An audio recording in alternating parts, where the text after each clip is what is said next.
Wakil Ketua Komisi 10 DPR, Dede Yusuf, mendesak Permendikbudristek nomor 2 tahun 2024 dicabut sebelum penerimaan mahasiswa baru. Hal ini dinilai menjadi pemicu kenaikan uang kuliah tunggal.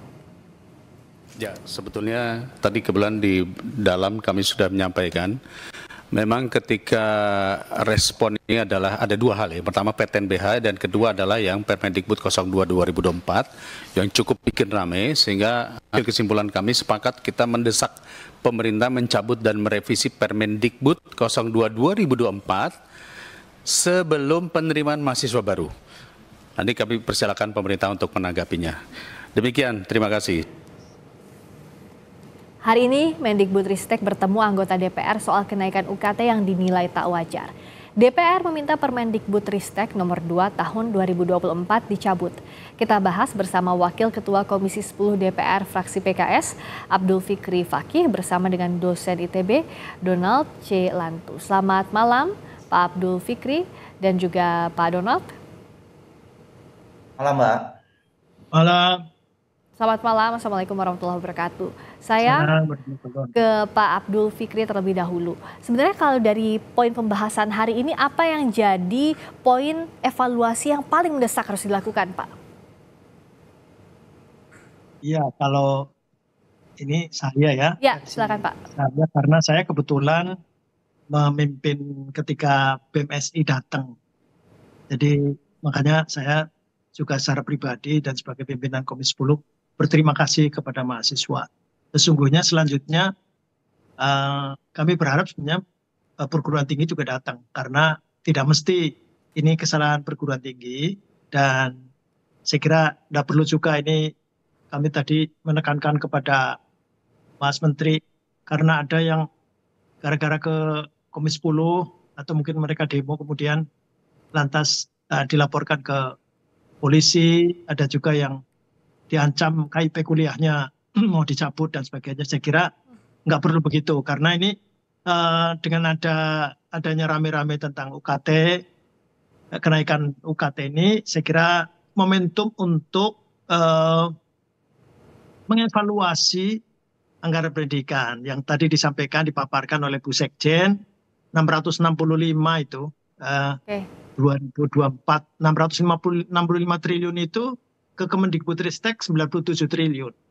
Nah, ini katanya 15%, itu sekitar 15%. Nah, yang 52% itu dana transfer daerah.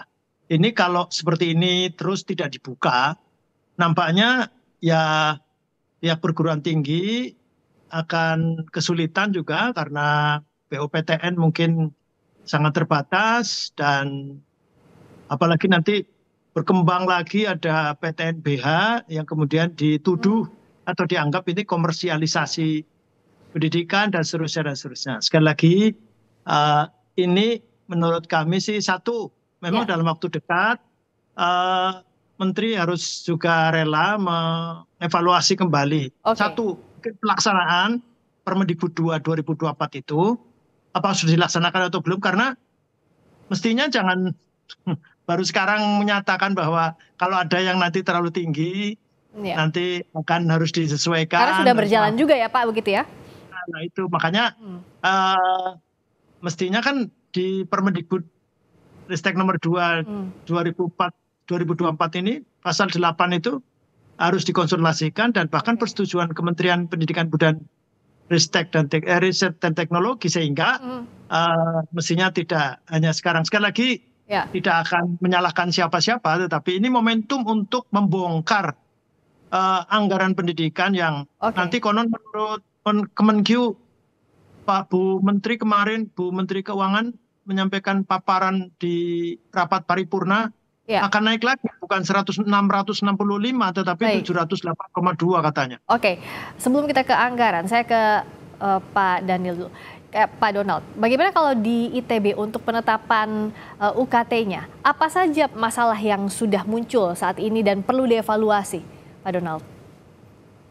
Ya, ini mungkin terkait dengan itu ya, Mbak.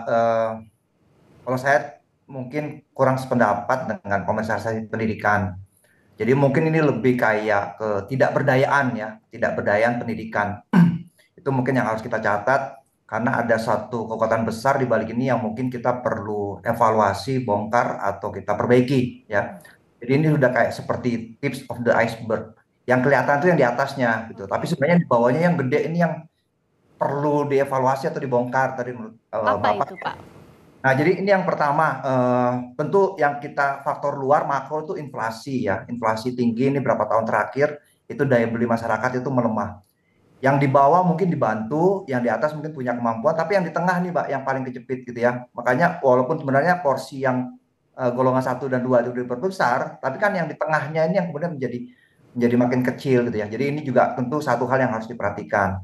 Nah, ada beberapa hal yang mungkin kita perlu lihat juga tadi anggaran. Yang kedua itu anggaran ya. Tadi dari 20% dana pendidikan itu udah bagus banget. Tapi kemudian eksekusinya, porsinya dan pengelolaannya itu kemudian harus kita teliti lagi satu persatu ya. Jadi dari 665 itu cuma 13% yang ke Kemendikbud Ristek. Jadi hanya 85 triliun, Mbak. 13%. Oke. Dan pendidikan tinggi itu hanya 35 triliun. Hanya 5%. Ya, itu kecil sekali gitu ya. Bagaimana kemudian kita bisa melihat bahwa sementara kita punya cita-cita untuk menciptakan generasi emas 2045. Tapi tadi data kita sangat mengecewakan ya. Ya. Bahwa rakyat kita yang hanya menikmati pendidikan tinggi dari D3 sampai S3 itu hanya 6%. Yang lulus S1 S2 dan S3 itu hanya 0,45%. Ya kan? Tadi lulusan SMA 6,71%. Yang masuk kuliah itu cuma 30%, Mbak. Ya, ini jauh dari harapan. Artinya kan ini bukan generasi emas kalau kita seperti ini datanya. Ini generasi cemas, ya kan? Jadi harus kita perjuangkan agar kemudian kementerian ini di-empower gitu ya, untuk bisa jangan sampai tadi bahwa saya mengerti kenapa Bu Cici punya pendapat tadi tersier. Itu karena ketidakberdayaan dengan melihat anggaran itu gitu ya. Hingga kemudian kementerian tidak bisa membuat ini menjadi sesuatu yang wajib. Nah, dalam penerapannya, Yang ketiga sebenarnya juga kita perguruan tinggi negeri juga harus dievaluasi ya. Yang pertama efisiensi dan pengelolaan anggarannya, Mbak. Ini yang juga tentu masih rendah ya, produktivitasnya masih rendah. Yang kedua juga tentu ini yang harus dicatat bahwa kita ini selama ini perguruan tinggi negeri itu hanya mengandalkan pendapatannya itu dari UKT, dari tuition fee. Itu tuh rapuh, ya kan? Jadi sangat bergantung sama pemerintah. Begitu BOPTN-nya tidak bisa dipenuhi, kemudian satu-satunya cara dinaikkan, ya kan? Tapi kan kalau kita benchmark ke luar negeri, Mbak, itu di luar negeri itu kan sumber pendapatannya banyak. Bahkan UKT atau tuition fee itu porsinya tuh di bawah 50%. Karena dia punya dari penggunaan aset, punya dana abadi dari alumni, dari training and konsultasi, sehingga kemudian itu bisa menutupi subsidi dari biaya kuliah. Nah, itu ada biaya, mereka tidak harus menaikkan biaya kuliahnya. Nah, ini yang harus kemudian dipikirkan diversifikasi pendapatan. Dan yang terakhir itu bagaimana kemudian dosen bisa didorong untuk menciptakan nilai tambah. Jangan hanya kemudian dosen itu didorong untuk melakukan pekerjaan-pekerjaan administratif. Beban-beban administratif itu terlalu berat sekarang. Tapi malah kalau bisa kita dorong dosen itu riset. Kalau bisa menang Nobel gitu ya.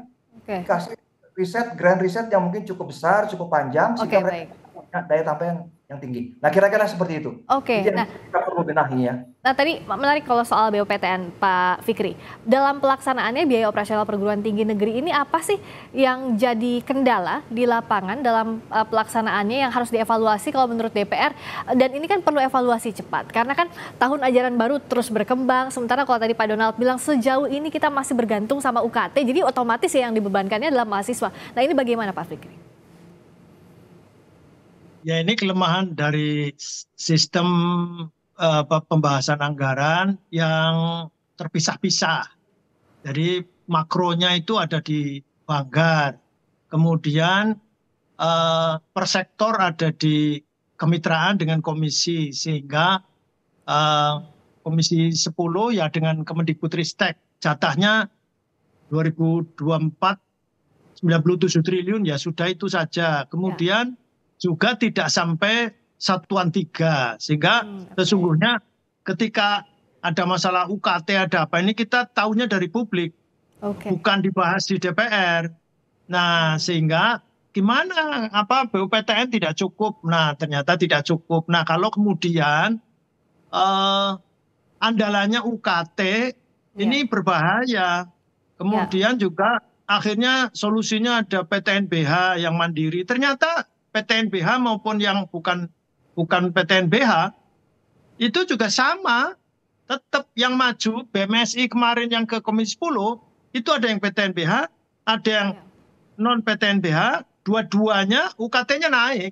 Nah, yang tadi disampaikan oleh Habib Fahmi Alaidrus itu 3-5 kali itu makanya kemudian ditelusuri. Ini berarti satuan biaya yang ditentukan oleh Kemendikbudristek dalam Permendikbud nomor 2 2024 ini, maka segera saja dievaluasi begitu sehingga hasilnya menjadi naik UKT. Apa gunanya kemudian nanti didorong PTNBH kalau kemudian ujung-ujungnya memberatkan mahasiswa atau orang tua. Saya kira ini tidak perlu kemudian akhirnya menjadi PTNBH mandiri akhirnya juga tidak mandiri begitu. Oke, ini yang perlu jadi catatan, segera dievaluasi termasuk tadi apa yang disampaikan oleh Pak Donald. Semoga ini ada jalan tengahnya segera karena waktu terus berjalan, jangan sampai nanti ada mahasiswa yang gagal untuk berkuliah karena UKT yang mahal dan tadi banyak sekali masalah puncak gunung es yang harus diselesaikan segera. Terima kasih Pak Abdul Fikri Fakih, Wakil Ketua Komisi 10 DPR. Terima kasih Pak Donald Celantu, dosen ITB telah bergabung di Sapa Indonesia Malam. Selamat malam.